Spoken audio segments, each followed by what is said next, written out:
I think that it's you've always inspired me, I have to say. And you know what? We met. I think my dream was to go to Alaska, right? And then I met you. Imagine that. You did it. You went to Alaska. Hope I it was love it. I everything that love it. you Oh my gosh. Oh my gosh. imagined. All the way from Dubai to Alaska. That was my trip. And I fell down because I had jet lag. The only time in my entire life, in the lift. And you said, come to the cinema. We'll go to see, what was it called? John Malkovich. Oh wow. Oh wow. Can you imagine? Being John Malkovich is a super weird film. So wait, I arrived in from Dubai to Alaska, didn't really know what was going on, right, with Fort Knox. And you were like, meet us in the movies and we'll see this film being John Malkovich. So that's how I met you. What? And but that was 1998 or something. Is that right? Mm.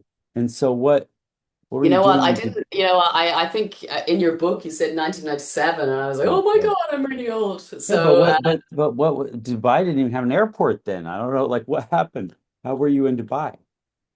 oh, very early days, very early days. Yeah, there was actually only one road from Abu Dhabi to Dubai, and there was one hotel, nothing else. Yeah, So were you working there? yeah, we built the payment system Oh, for the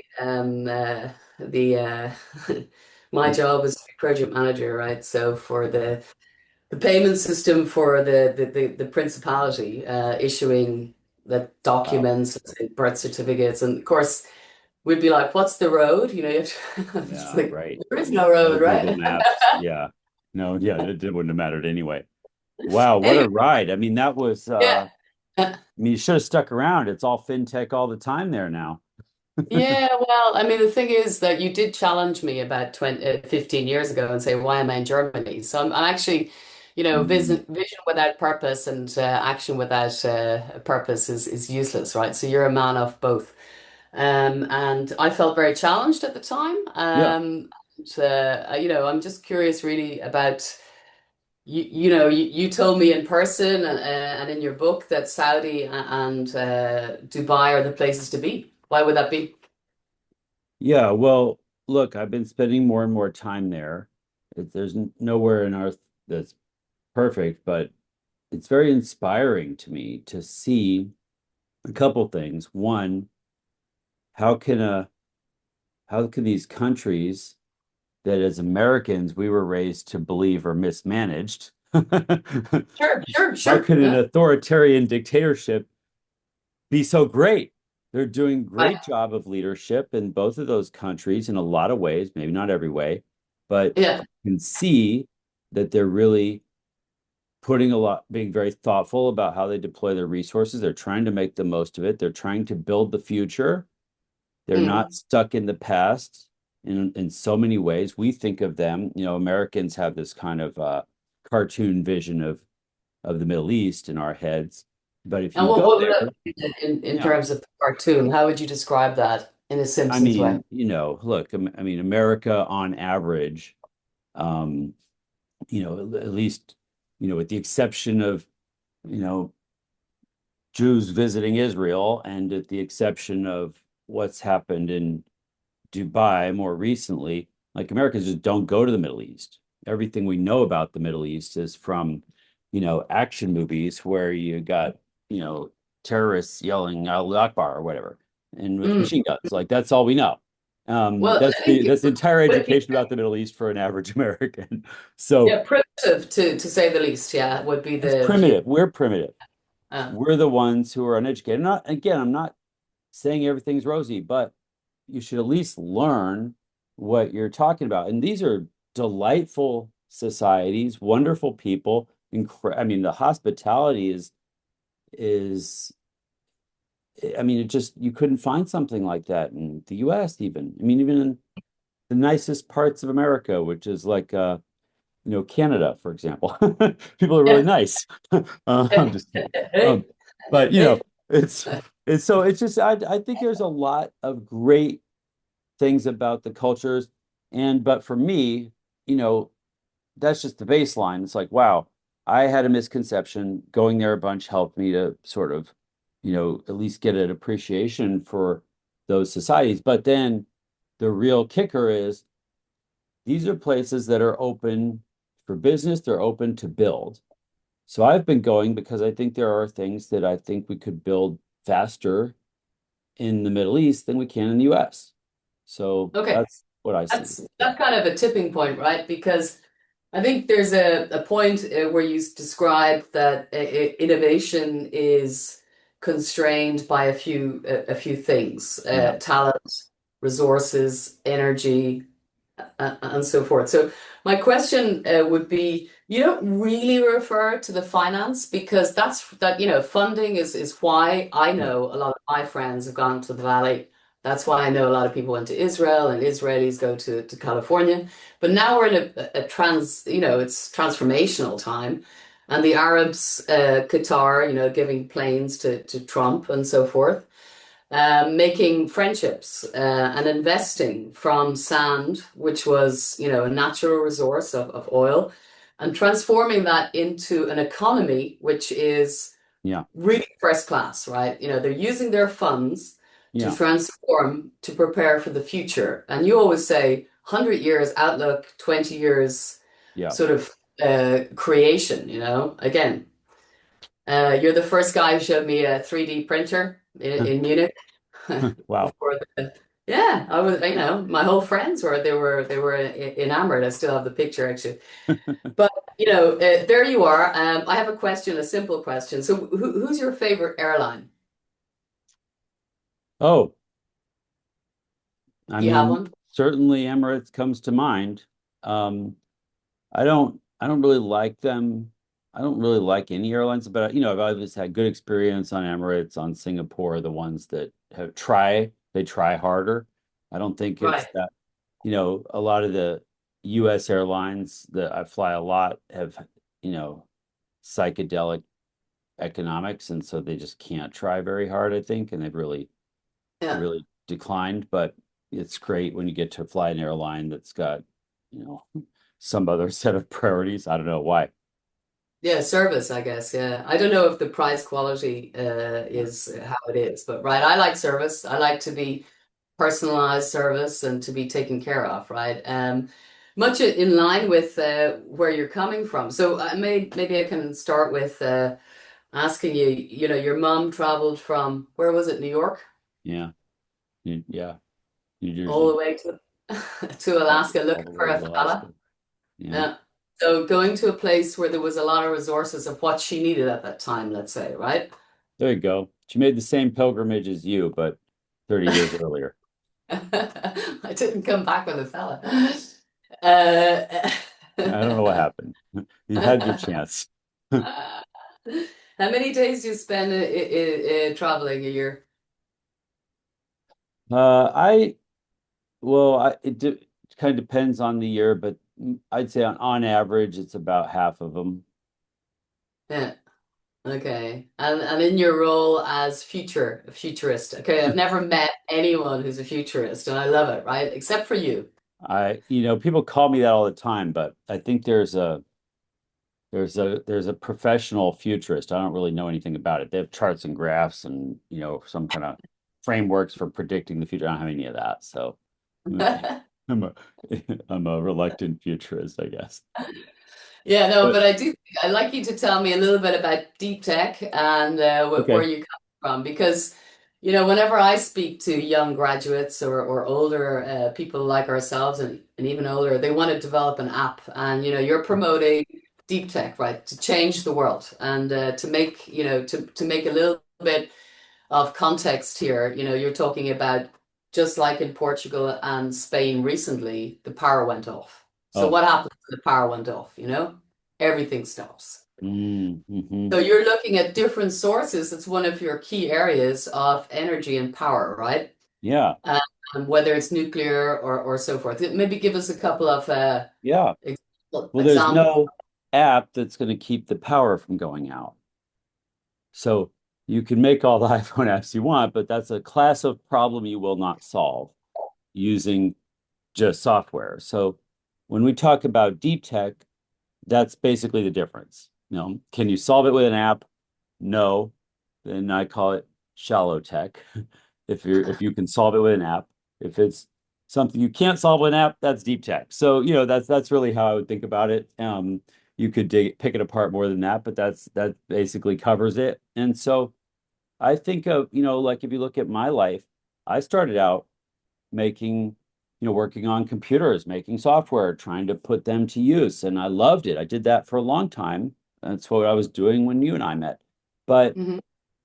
you know, eventually I started to realize like, okay, computers are awesome, but we can use them to advance other kinds of technologies. We can use what we learned making software and use that to advance other kinds of technologies. And so I just sort of defected from software to deep tech early on, or maybe you could say graduated from the software to deep tech early on. And I expect everybody else to. It's just taking them some time. They got a later start than I did. I started with computers in the 70s. So, I got an early start. So I think what I'm really trying to do in the book, in part, is show people that a lot of the more um, a lot of the technologies that matter, that could solve problems that matter, that are awesome things to work on, they can come do that. They can still use the same skill set they got from working on apps, and they can, think of that as practice, but then take on a major league problem. That's what deep tech is doing. So that's how I think about it. Energy is almost, no matter what you care about, if you just trace it back to what caused the problem that you're worried about, it's almost always energy has to be solved first. It's just, when we say fundamental, that's what we mean. It's the most fundamental. If you don't solve energy, then a lot of your other efforts will be wasted. And, good examples of that, like one I use in the book, is about recycling, which is rarely That's a ever great working. example. Great example. Maybe tell us the this because just today Yeah. I'm in Spain, right? So I live Okay. in Germany, but I'm in Spain, and they separate differently here, paper and plastic, and yet Okay. I'm aware that the amount of CO2 that's generated to take that and to create it into some reusable material is excessive, regardless of how you segment it. And you're much more in depth in this topic. So help us understand about waste and how we manage it today in the Western world. Well, if you take that example, we're 50 years into recycling or something in most places, and we're recycling essentially the cheapest crap on earth, your cardboard, your plastic bottles. And when you pick it apart, meaning add up the actual amount of energy and emissions associated with recycling, it would be a win to make fresh plastic instead of trying to recycle plastic bottles. Um, it's not working. It's not working very well. Mm, Uh, we're burning more gas to recycle the stuff than if we just made fresh plastic. So that's not great. We've placated ourselves. We have this feeling that we did our job. We separated things out. We feel like we're done. We saved the world. No, we still haven't saved the world, and we're not making things better. And so there's a kind of cognitive dissonance here that we need to go through. People need to see that we are lying to ourselves. Now, I'm not saying that some kind of recycling in Copenhagen doesn't work. Like there are places where they're doing a really good job with certain things. But mm, on the whole, and in most places and many cities, if you watch what happens on collection day, they just pick up both bins and throw them in the same truck. You're not actually, you're literally not doing anything useful separating out your trash. And so mm, look, we want recycling to work. I would love for it to work, but recycling is fundamentally an energy problem.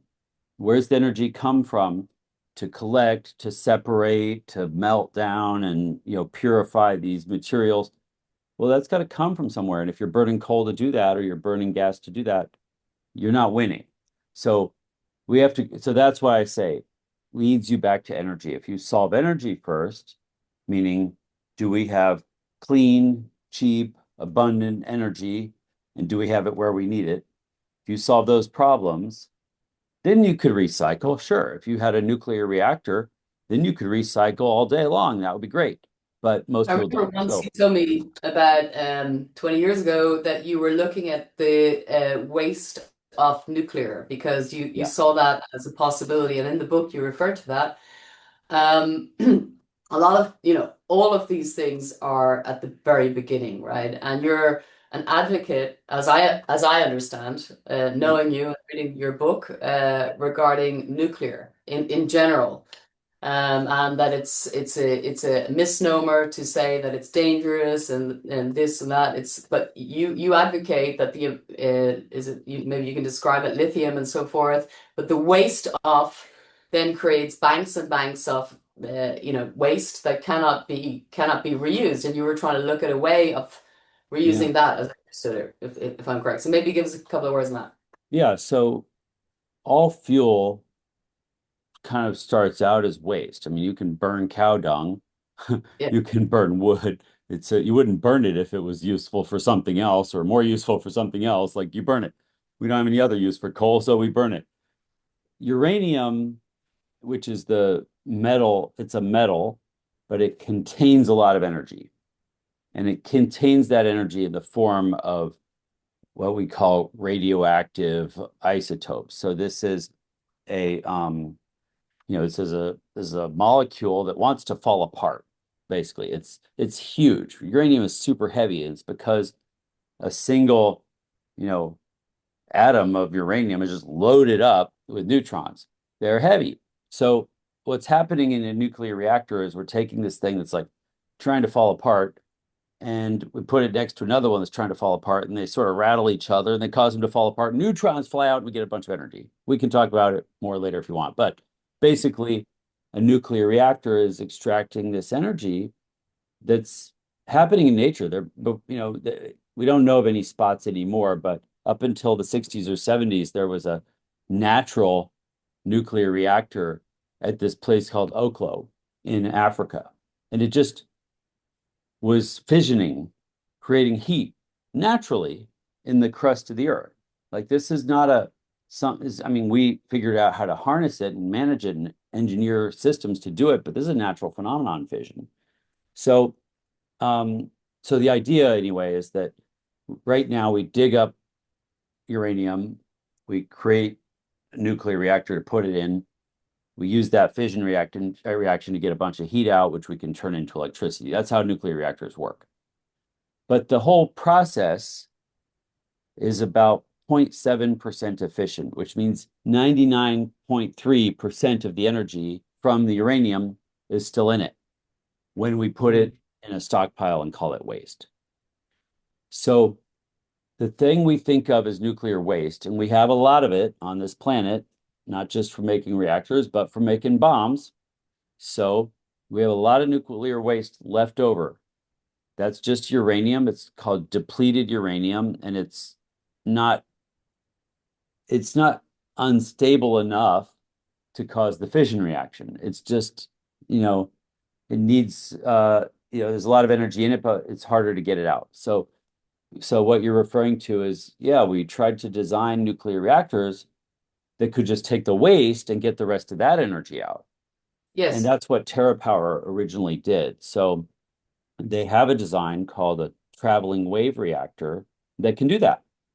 Instead of having to get the fresh uranium or what we call enriched uranium, where you have to put it through this big, expensive kind of processing step to make it into a highly fissionable material, you could just take the waste left over from all the ones we did before, put it in the reactor, and it would get most of the energy out. So that's possible. No one's built that kind of reactor yet. Unfortunately, in the US, we still don't have a regulatory environment where or rules that allow for any new reactor technology. Um, so for our whole lifetime, we've been the only reactors that have been built are ones that essentially the technology was designed with pencils and slide rules before we were born. Mm. So new modern reactors are possible. You get a lot from that. You get more efficient reactors that can recycle the nuclear waste, which is awesome. But Mm. you can also design totally safe reactors. We've learned a lot more. We know how to design reactors that could not melt down the way we saw in Chernobyl. So Yeah. that's totally possible. Now is absolutely the time to do it. So we can make modern, safe reactors. They can't melt down. Another great side effect is there's no proliferation risk. You couldn't steal the enriched fuel from this reactor to go make a bomb. It's Mhm. not it's not something that could do that. So And there's a your lot of proposal is to sort yeah. of build these in a more practical positioning to cities or where people live, as I understood it, or that. Yeah, if you make the kind of, people are scared of reactors because we conflated them with nuclear bombs. Boogeyman. Yeah. And so, yeah, and then, we kind of outlawed the wrong one. If we had done it the other way around, you never would have heard of global warming. Like that's what's possible.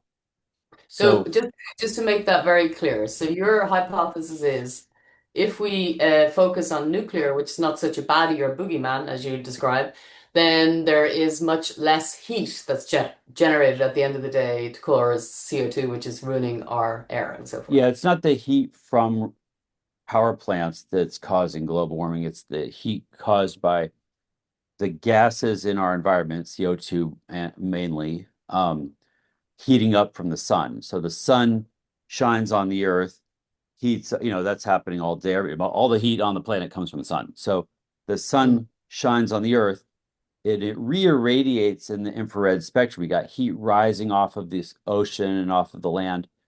And that heat is in the infrared spectrum and it heats up these carbon molecules and the methane and other things that we have in the atmosphere that we're worried about.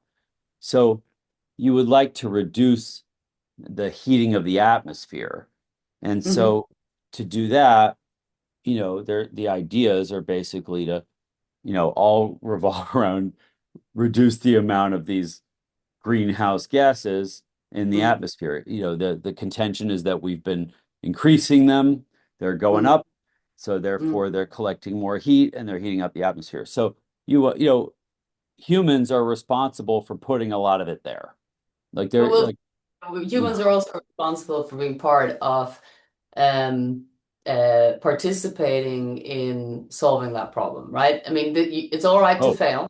We know oh that. It's yeah, all right fracking and to pull up the oil. And you grew up in Alaska, so you know yeah, you had that experience. You were directly beside the the what is the drilling, data or the gold of the world, which was oil, right? You know, you were. I mean, it may have been dark where you were, but you had the experience yeah, of living with a lot of wealth. yeah. Well, I wouldn't say we felt wealthy where I was, but certainly compared to a lot of places we were.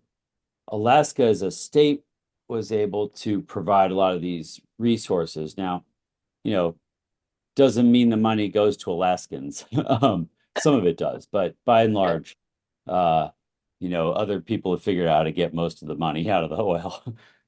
However, the point is there's a yeah, you're providing this resource that is necessary, and I think we've sort of overdone it on vilifying the oil industry.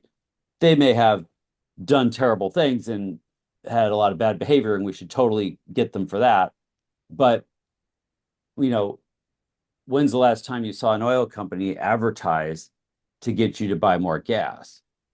Like that doesn't, they have the biggest market in the world and they don't even have to advertise their product. And that's because demand from us is unlimited. Like we burned that gas. We bought it, we burned it, we used it. And I think people don't want to take responsibility for that.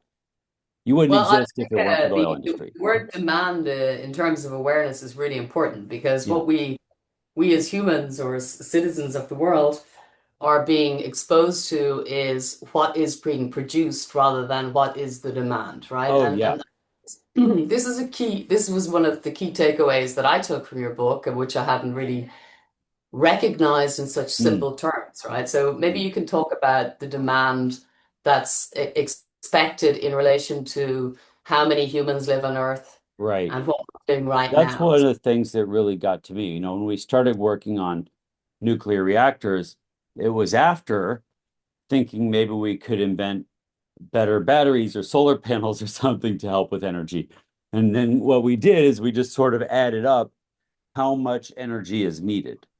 And one of the Yes, ways that which really, is such a simple approach, right? But it's the yeah, beginning. yeah, do some arithmetic. And so, what we found is if you take all the energy in the world and you add up what's happening, the average person on Earth gets about as much energy as, one toaster or one hair dryer, you know, or, something like that running Well, 24 hours a let's day. just explore that a little bit more Yeah, for people like me sure. who are not like. So what I want to bring forward is that how many people live in the world and how privileged we are, Yeah, and how much demand is needed if you yeah, look at the planet.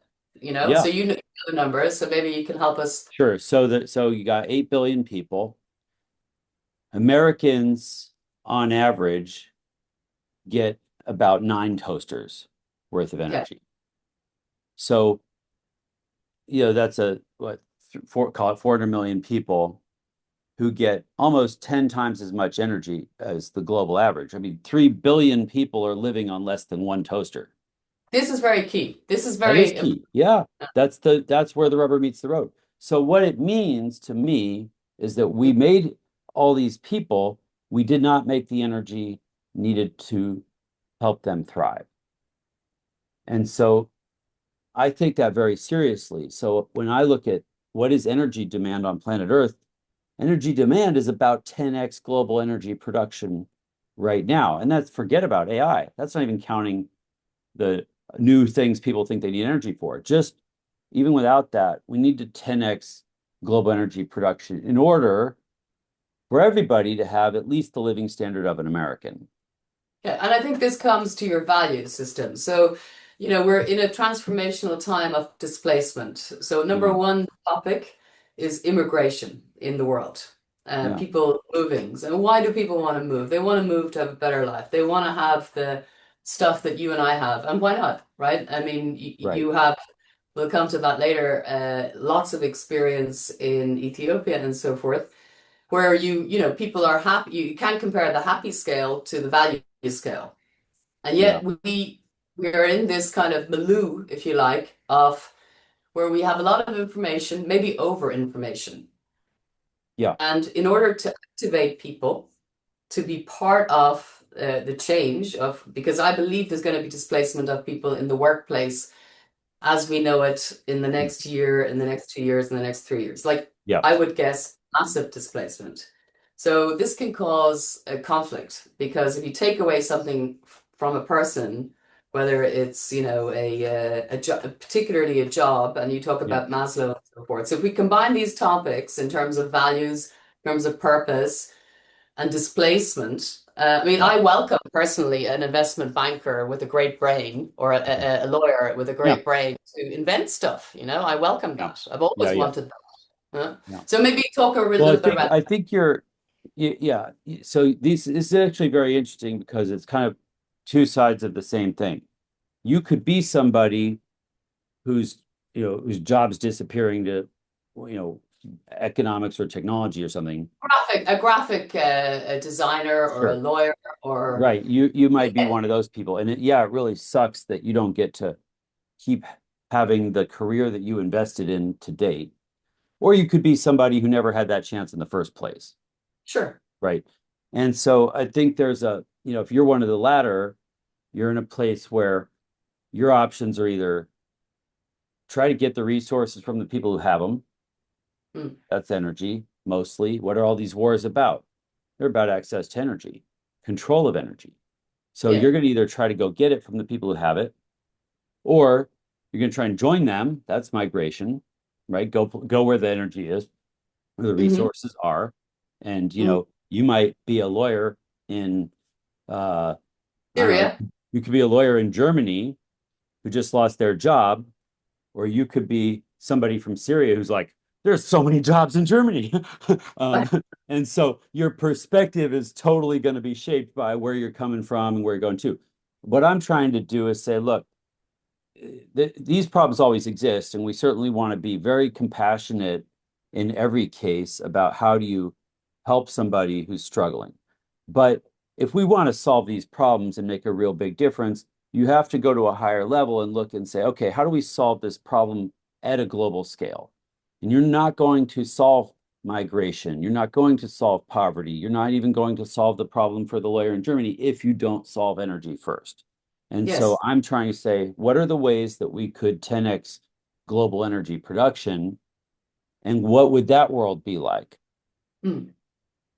That's And how I think it's very that's where we're trying to go here with this conversation around okay, we can't do that by burning coal. We know that.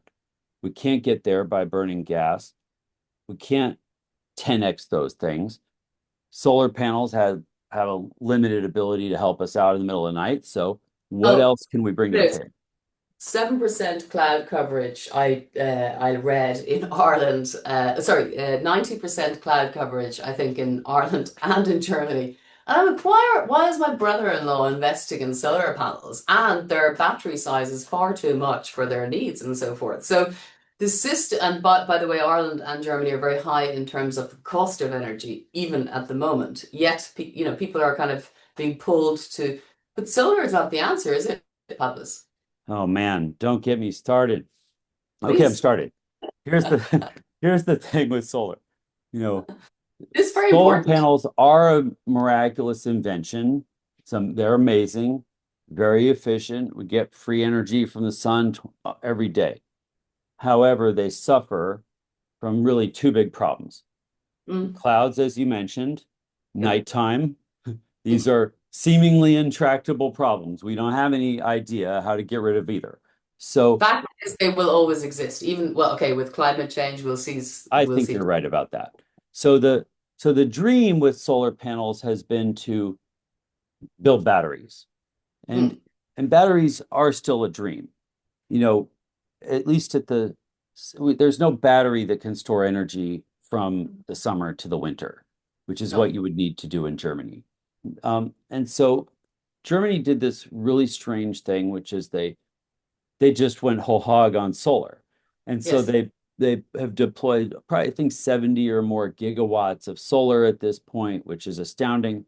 Um, but the problem is they don't, and they brag about this a lot, and we sort of owe them a debt of gratitude, Germans, because they subsidized manufacturing solar and got the scale up and the cost down, and the whole rest of the world is benefiting from that. So if you buy a solar panel and put it in sub-Saharan Africa, you're getting this great economies of scale price point that you Mm, didn't have to spend, that Germany spent the money to get to. So that I give Germany credit for that. However, most solar panels deployed in Germany at best are producing about 20% of their total capacity.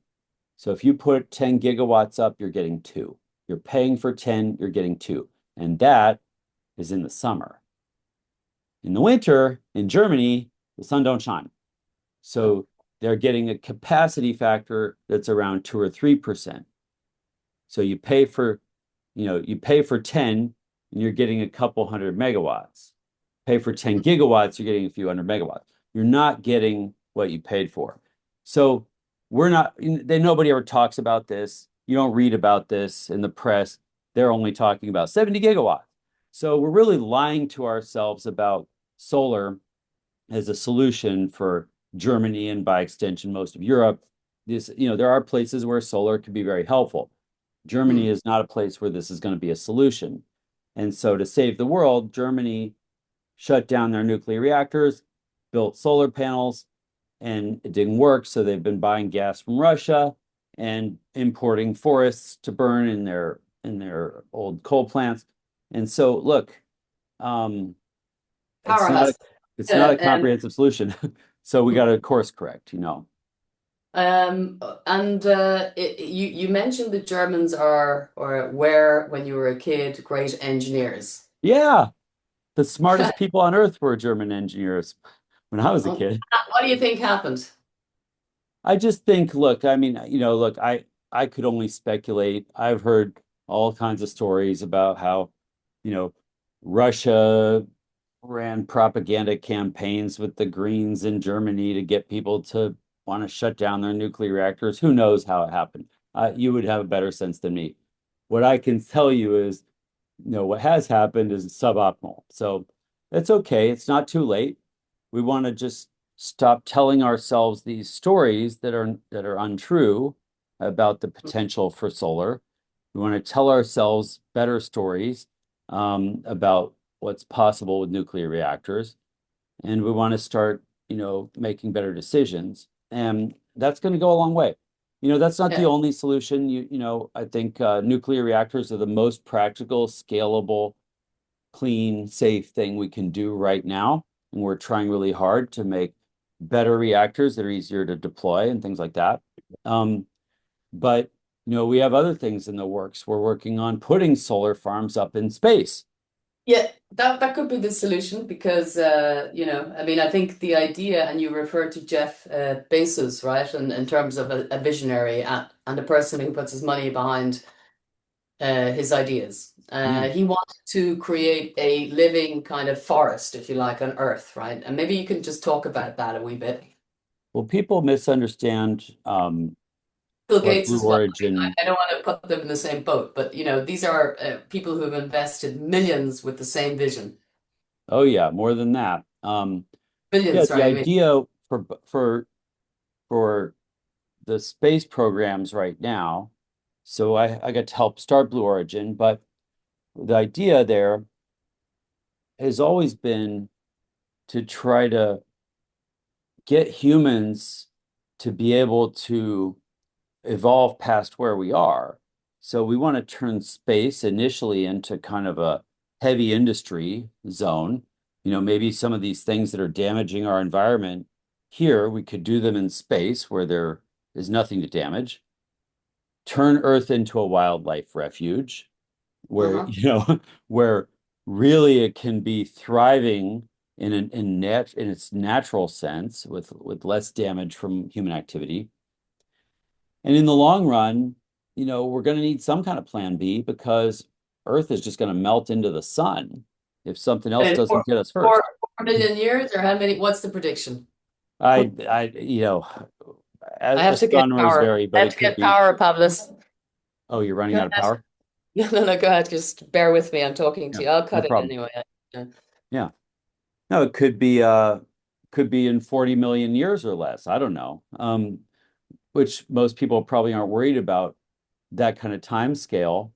But we got to do something at some point. It might take us billions of years to figure it out. So let's start now. And I think it's one of these things where learning to think about the problems of humanity on a longer time horizon can really change your perspective about what's worth working on. So we give a lot of shit to these people making rockets, but the truth is, I think of them as very long-term philanthropic endeavors. Mhm. And most people would say they care more about the people here today than people millions of years from now.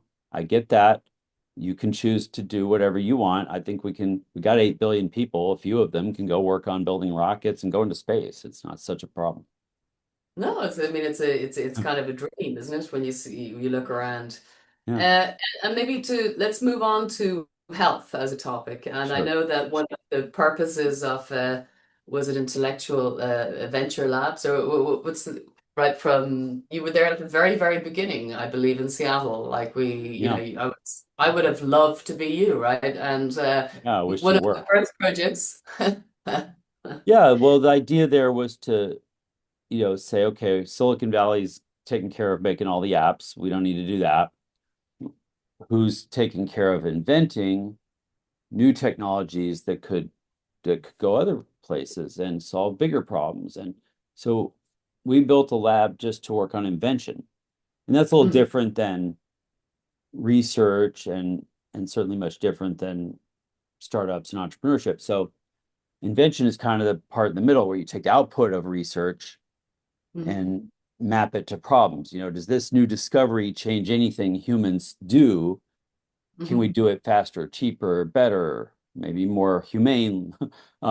So that's what invention is really about. And we don't really have institutions that focus on that. So we try to do that. Um, Hmm. and we've got, Malaria was the top, I mean, the lasers and so forth, right? With yeah, Eric. we started going after whatever big problems we could find. And Bill Gates asked us to work on malaria and other things that were affecting kids dying around the world is kind of Mm, the biggest lens there. And so malaria takes almost 1 million lives every year. And half of them are kids under 5 years old who never had a chance. So mm, this seems like a problem worth solving. So we started trying to invent new technologies that might help really eradicate malaria once and for all, which we succeeded at in Europe and in the US. Like you and I don't worry about it. Our kids are fine. We don't have a malaria problem. We eradicated that disease, but the technology we used to do it was spraying DDT, chemicals that just kill everything, and then you kind of hope the good stuff comes back. yeah. So that's Like not a antibiotics in the same solution way. in Africa. Yeah. Yeah, Well, I mean, you, I think the big problem was the pirates and the cooling system. So, you invent a solution to bring, yeah, and I don't know if to transport it yeah, to the people in need, you've got a lot of political, legal, yeah. social Right. problems. Well, Yeah. you're right. In almost every problem, I mean, the biggest problems we have in the world are not technical. They are just human decision making. And humans are making poor decisions, and people are acting in ways that would seem, uh, I don't know, almost genocidal. It's like we're, Well, one we're of my dreams would be to use technology to democratize decision making. So, I fully accept I'm not the smartest person in the world but I would love to be in a position where I can make decisions. yeah, Yeah. So, and I see a bright future in that regard, where you can make local community part of a bigger community, yeah, and we try to rapidly change. It's very difficult to change, we know that, but to change the mindset and how we do things. So yeah, I think in terms of voting, like the pure voting, who knows what every party does, right? They become yeah, emotionally, is it induction? I'm not sure what that word is. When you become attached to an idea that might be absolutely false, like the solar panels, for example. yeah, But in terms of the context of the political side, where technology will definitely just be a change bringer, if you like. Um, I could imagine a world where I would have the ability to decide if I want a basketball court or skate park there, right beside me, yeah, because I want to participate in an informed decision, yeah, regardless of party, right? So I yeah. think this idea of parties is sort of a little bit nonsense. Yeah, I don't know.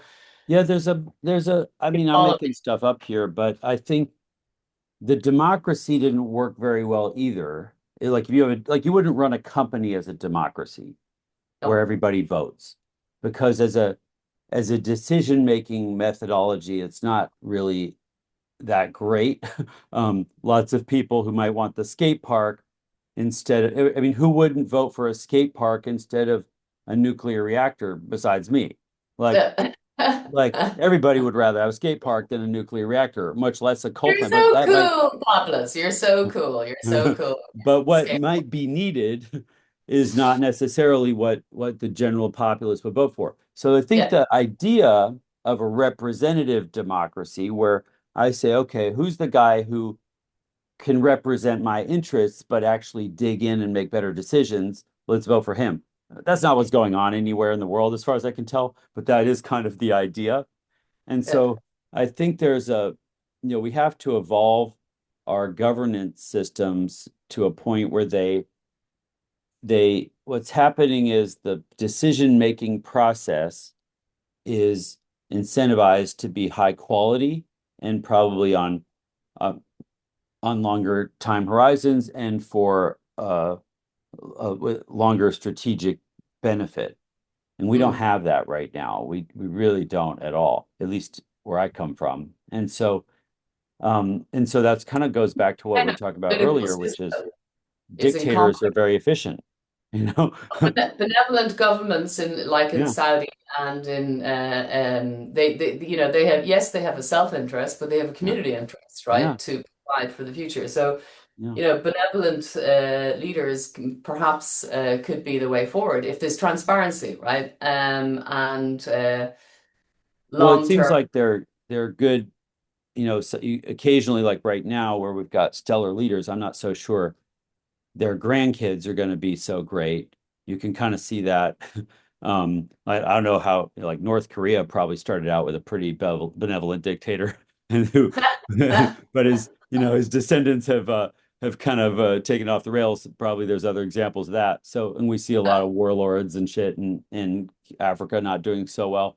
So, look, I don't know what the right answer is, but I think, what you want to do is look at, all right, decisions need to be made with a lot of context. They need to be made with a lot of understanding.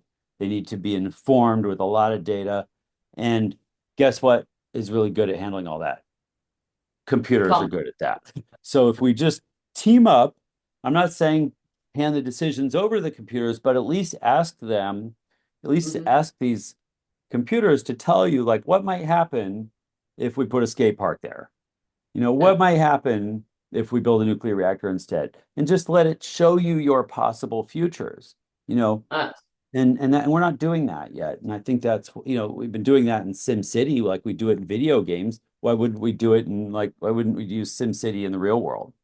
You know, simulate real stuff. uh, I think a lot of the innovation from DevCon and so forth, I mean, this is where it comes from. So technology will just, yeah, I think help us. And gaming didn't exist, right? I mean, there's half of the companies that were formed 50 years ago are gone or like Yeah. disappeared or merged But or that's whatever. important though. That's okay. That's the That's innovation. Darwinian process. You need to Mm, run a lot of experiments and you need the best things to win. mm, So you need companies to die. Silicon Valley is thousands of million-dollar experiments, right? We mm. want them to die and we want them to die fast and soon. And the Because when difference they is it die, we expose a winner.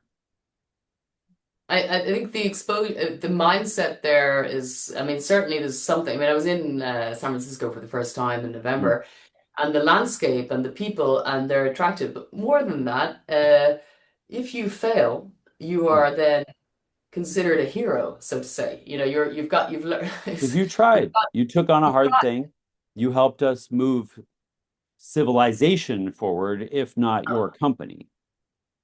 And here's what I've always wondered about, you know. So I'm Irish, and there is a lot of creative people there. But Yeah, inventors, in terms of inventors yeah, of the new way, you know, I saw Trump and he had all of his bros behind him. And at the end of the day, you know, they are representative of the world, right? So, you know, you've got people who can recognize applications that we all use. yeah. Whereas in Germany and Europe and Ireland, there is stagnation. Hmm. And and what would your call to action be to ignite some of the brilliance of your friends who worked on as Yeah. chemists in Croatia and physics to invent things that can change our world? But how do you Yeah. bring that to market? What's the difference between San Francisco? What is it? 5 by 5 miles? I don't know, tiny place, Yeah. and Europe, where everyone goes from Israel, Europe to there Yeah. to bring their idea to market. So Well, what's going on? I think, you need people live in a incentive structure. They live in a context, right? And these are good for different things. I think it's very important to recognize that nobody's going to be good at everything. Silicon Valley sucks at a lot of things, but we're good at doing new things. And Yes. like you said, Israel is good at doing new things. Um, but yeah, not so much in Germany. But Germany has a, a culture that's great at engineering. Like if you design something in Germany, it's going to fucking work. So I want Germany to take all our crazy ideas and engineer them to be cost effective, manufacturable, totally scalable. Like that's awesome stuff. And Uh, Germany should play to its strengths. Go back to doing that. What happened to manufacturing in Germany? We need it so bad, and they've destroyed it. Why? There's no energy. You can't build anything in Germany. There's no energy. So play to your strengths is basically my view. I think there's places that could be great for invention, and Ireland is probably one of those candidates, right? Ireland does have very creative people, but there's there I think there's some things they love about their own culture work against that, right? yes. And work against funding and supporting people who are doing these crazy things. And so it's a little hard. You go further east in Europe, there's amazing inventors. I mean, these Romanians sometimes blow my mind. I've seen some in Belarus, the Syrian migrants who come up to Europe, some of them are super creative, hustling, doing great stuff. I mean, just the cultural vibe in most of these countries. If you grew up in Germany, I got to say, you're probably not indoctrinated into a culture that's going to celebrate with you when your startup dies and then give you money to make the next one. You know, uh, they might open No, a criminal yet their investigation to find educational. out why why you failed. So different vibe. So, play to I your think strengths. that the education, I mean, to learn, I mean, looking at education to transform this as Yeah. I know that in the States, we've talked about the public and the private system, and the public system hitting the kind of lowest common denominator, which Mhm. is, questionable. Therefore, money speaks, right? So Yeah. it's, if you've got one daughter, two daughters, three kids, whatever, you want the best for them, right? Yeah, That's right. that's a privilege. You can't change the system today. You've got to Right. provide for what we have. But let's think in the 100-year spectrum, Hmm. how could education be if Yeah. it's one to one, for example? I mean, maybe some words on that, because this is a key differentiator, I believe. Well, that's one where, I really have high hopes for the future. You almost couldn't do much worse at education than a lot of what's going on. Mhm. Um, it's so weird because we often criticize schools and education as we know it by saying, well, this educational system we have was designed to make cogs for a machine that no longer needs cogs. It was designed to put out factory workers that are interchangeable. And but the weird thing is like, okay, if that's what if that's what our education system is designed for, how come we don't have any factory workers? Like we're really not getting anything out of it. We're not getting factory workers, and we're not getting people who perform at the other things we claim to care about. So But I we're not think going to change. We're what's not going to that? change it. We're definitely not going to change it. We're not going to change it, but the answer must be to pour more money into a thing that's not working. And so I don't know. My view is that it's not hard to see what does work, right? If you are a parent or you can remember being a kid, what works is you go to the playground, you see what all the other kids who are older than you are doing, and you go do that. Mm, You learn instantly. They're not trying to teach you, they're trying to get away from you, and you just want to assimilate so you learn mm, what the other kids are doing. It's like, oh, basketball, boom, I'm on basketball now. You just mm. do it. Nobody's trying to make you do it. You have a self-interest in trying to become part of that society and You opt contribute in. to it. Yeah, you definitely You opt opt in. in. And so and if you're interested in something, like you're interested in playing with the other kids, then your brain is optimized for learning. And so you learn faster when you're interested. If people are trying to teach you something, you have a immune system that rejects that. And so I just think we've done the wrong thing in schools. I think we've done the wrong thing in society because, we say we care about education, but we are apparently completely unwilling to do the things that work. Meanwhile, schools are getting their asses kicked by video games. Video Mm, games are optimized learning environments. A kid playing a video game learns a ton, mhm. but voluntarily, no one's forcing him to play. And it's stuff we don't care about them learning about, but the video game is outperforming the school, the classroom, the teacher, and we still aren't being honest about that. So why Mm. wouldn't we redesign education around these simple understandings? To me, that's right. I think the call to action is there. And then maybe to move to health, just as a last topic, and I know Sure. we've run over time and all the rest, but Okay. like so, I've had the experience more much like yourself and sitting in a ski hut, and a doctor friend says there's no machine that will be better than my diagnostics, Yeah. or no car that will be able to drive as better than I can. And I'm kind of going 20 years ago. Look, sorry, this is just not the case. But like to justify the future Yeah. before the other person, you're displacing their as the safety aspect of I am the guru, I am the expert. And then this is a lot in Germany as well, expertology. So people are designed Mm, through education to mm, do one thing, therefore not flexible or adaptable. mm. Well, So I think that in was a, terms of yeah, go health, ahead. I see great hope in technology transforming that if there's a willingness to Yeah. collaborate.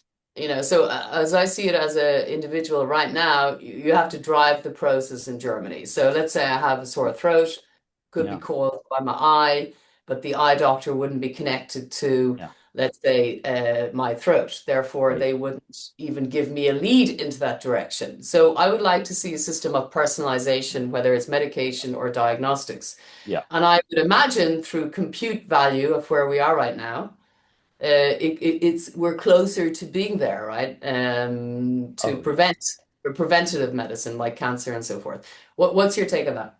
yeah. Look, I mean, just on health, we're absolutely in a different world now where our toolkit allows us to do that. A lot of work to do to collect the data, analyze the data, help you make better decisions, but we have the toolkit to do it. So that is absolutely happening. On diagnostics, for sure, you're going to end up with a couple of diagnostics you do once a year that'll just tell you everything about your health for the next decade. We're there. I mean, we have these technologies now. They're expensive, but we'll get to the whole world at some point here. On personalized medicine, we know how to do it. It's just extraordinarily expensive. We can make a drug that targets any cancer that you have, specifically yours, Hmm. but it would cost us $15 million to produce it for you. And Hmm. so instead we're trying to find these sort of general purpose drugs that might work on more and more people. And that's not going to work as well. So once we figure out how to manufacture a personalized drug for you that's cost effective, we're going to kill the last of cancer and lots of other things. So there's just so many possibilities. What you would want, what I would say to those doctors, look, we trained generations of doctors to be the gurus because that's what was needed at the time. It was the best thing we could do at the time. It's no longer the best thing. We graduated from that to specialization um, because it was a way to scale up our capabilities, right? I get that. But we're going to get the best of both. And all those doctors who think that they're being obsoleted by an AI, go back to research.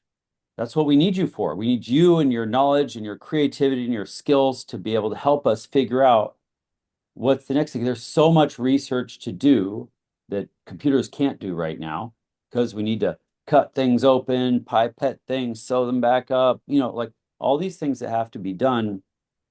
Um, we need human doctors to go into research. Um, Diagnostics, computers are going to cover that. So I think that there's just there's plenty of work to do. I think doctors would mostly be happy to do that. Right now, seeing patients is a horrible situation, at least in the US for doctors. They get 12 minutes to talk to you and make a guess. Like they're not loving it. They spend the rest of the day filling out paperwork for insurance companies. It's a super fucked up situation for doctors. Nobody Hmm. wants to become that doctor. They don't get the respect they used to. We don't pay them as well as we used to. Like there's nothing good about becoming a doctor. We're gonna have a crisis of not having enough doctors. So I Huh. wouldn't worry about that. But absolutely the toolkit is going to change our relationship to how we handle medical stuff, and even better, health stuff, preventing a lot of these problems. And I guess in terms of participation on privacy, so there's been there's whether it's cryptology, decentralization, and not to be decentralized and anonymous. Yeah, In terms of the deep tech where we're talking about. So anything to do with, let's say, the perception of privacy yeah, and secret. I know a number of years ago in your book you have a manifesto from the hackers, which is very well written, and it's like it's like covers all parts for me. But maybe you can go into that for the yeah, audience and try to describe it a little bit, because decentralization, compute, and privacy is incredibly important yeah. to allow safety to move forward. Yeah, I think there's Trust. again, you to understand where we are, you really need to understand what is the incentive system things live in. Right now, the incentive is to give all your data to some big company. They're going to take care of it for you. They're going to make money off it by showing ads to everyone else, and you don't have to cut a check. I mean, that's kind of the model we live in. And so, big surprise, they have an incentive to collect all your data and monetize it. And so that's the world we live in. I believe, as I always have, that the data should be centered around you, Hmm. right? Especially healthcare data. Yeah. Why is your healthcare data stored at the hospital, at the doctor's office? My healthcare data is strewn about in filing cabinets in doctor's offices all over the country. Well, I think when we did the cryptology stuff, right? Yeah, So which was, even though I personally don't believe any lock, there's no lock that cannot be broken. I yeah, think so. A friend of mine told me that a few years ago. So it was always, I'm a simple idealist, and I thought, okay, let's take this database that we created at Intel and give it to the health system. Because imagine if I'm in Greece and yeah, I fall down, wouldn't it be fantastic 30 yeah, years ago that they have a little bit of information that they yeah, can access? But there was no way, yeah, based on privacy and based right. on process and industry from the Industrial Revolution, from insurances and banks, that this was going to be allowed. Well, right. So you got a couple of classes of problems. One, just the way our computer systems are built, technically, we didn't have a meaningful way to preserve privacy. We had to centralize the data in order for it to be useful. Um, Two, the societal institutions you're referring to don't grant a right to privacy. They don't respect a right to privacy. Even in the US, we have a Bill of Rights. It does not mention privacy. I think it probably should have. We have a kind of de facto, we sort of pay lip service to this idea that you have a right to privacy, but in practice, it does not exist. And so,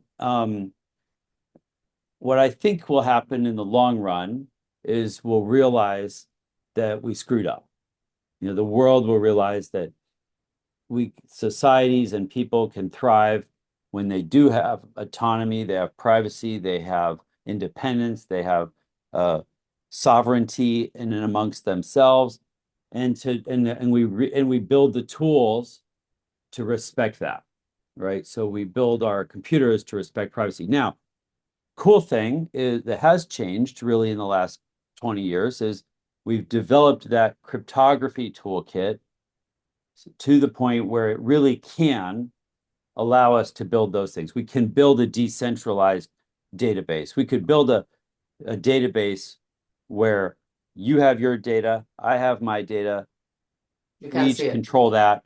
We Mm. selectively expose the data that we need each other to have, right? Mhm. We also have things like zero knowledge proofs, which allows computation to be decentralized.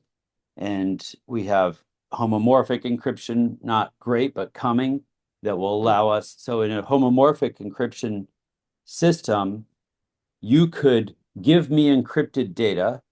I can match it up with my encrypted data. the computer can go analyze it and give us answers without ever exposing the data. I still can't see your data, but I can do computation on it. So homomorphic encryption gets very exciting as a tool to help us build privacy first systems. We're at the very beginning of imagining a world where we do that, but at least now we have a toolkit that could get us there. Mm. And I think for me there was sort of three pillars to society. One of them being law, and it's been law is a set of rules at the end of Yeah, the day with a yeah. human bias involved. And it was very much protected from change in the last say 50 years Mm, when it could easily have been changed. Now we're seeing disruption mm, and chaos a little. On top of that, in Europe, for example, AI Act and the ethics behind it, in my view, prevent progress, mm. if you like. And I know that's a complex question that I've just loaded on you, but I would prefer to see us working together. And I don't see borders, if you like, whether it's Alaska or Saudi or China. If we want to collaborate and Yeah, to invent stuff together, and we need different types of people to do that and to collaborate and to have the will to do that, the freedom to do it.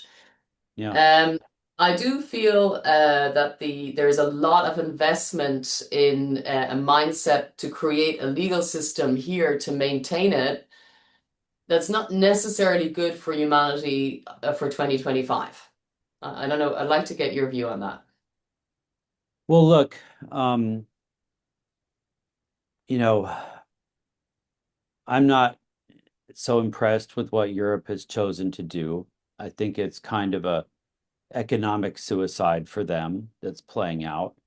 Um, I think that it's well intentioned, but misguided as far, and then we're specifically talking about how they're trying to handle data privacy. I'm obviously a privacy advocate, right? Yes. I want privacy for each and all of us.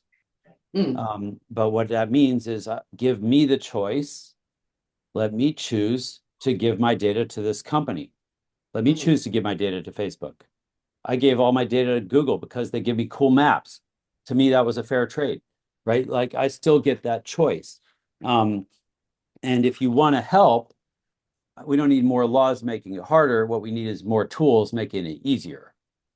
So Yeah. that's where the innovation comes from. So build, if you don't like the idea that all the data is being scooped up and big corporations are accessing it and using it, then build tools that allow us to get to the same result without having to expose all of our data. I mean, I think there's real good reasons not to have companies or governments have all the data on everybody. Like I would like to be in a world where that was not true. Unfortunately, that is not the world that we built or are building.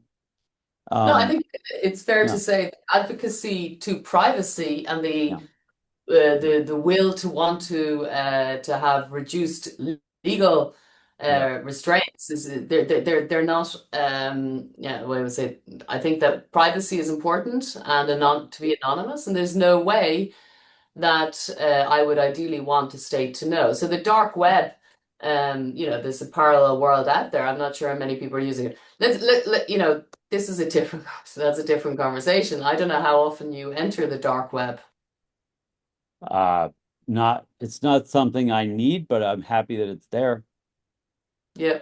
And I know the I'm cyber, not somebody who lives in an authoritarian dictatorship. I'm not in a country where they're trying to stop me from using the internet. I'm not in a place where there's real, existential threat to me if I post the wrong thing on the internet. I don't So know. Would you identify as the US from the US? Because yeah. I do know at the moment there is a change Oh, happening. yeah. Well, that's a great example. The truth is, in the last decade, the political correctness in the US got off the rails, and you really did feel a sense of professional liability if you posted the wrong thing or said the wrong thing politically. You had to keep your mouth shut. I think that era really sucked. I mean, for everything that people are pissed off about now, one nice thing is you don't feel the sense that you have to walk on eggshells about whatever political opinion you might have. And that might be a temporary condition.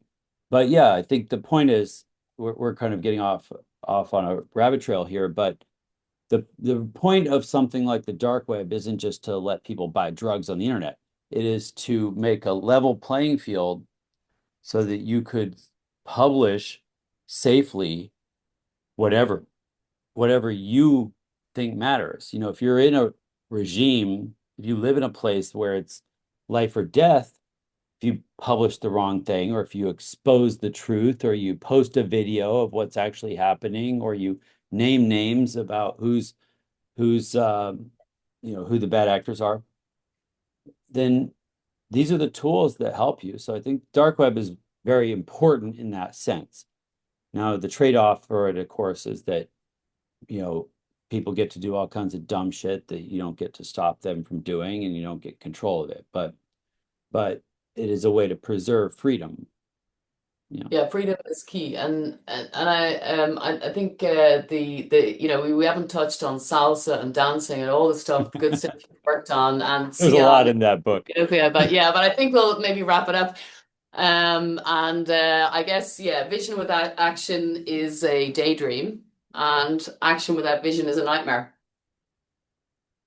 That's the most succinct way I've ever found of describing what's happening around Love me. it, love it. Was your ending words. I actually do love that. And I think keep doing what you're doing. Loads more questions and loads more conversations that I'd love to have. But yeah, thanks for your. One last question. When did you change your name from Paul to Pablos? Oh, so um, when I was on a mainframe in like the early 80s, I had to have a username Yeah. because just like Gmail, everybody needs a unique name. And my given name is Paul, but um, there was always somebody else called Paul, so you couldn't Sure. be Paul on a mainframe. I have no idea where Pablo's came from, but that became my username. And Uh-huh. so then, pretty quickly I had more friends online than in the real world. And so I ended up being called Pablos by people online and Paul by people in the real world. And then over time, just that kind of converged. More of the people that I worked with and was with were people who I'd met who knew me online before they knew me in the real world. So I think there's just somehow it it became impractical to have two names, and so only my mom calls me Paul anymore. That's good. Yeah, Anyway, that's Pablos, look, thanks a million for your time, and we'll be back in touch.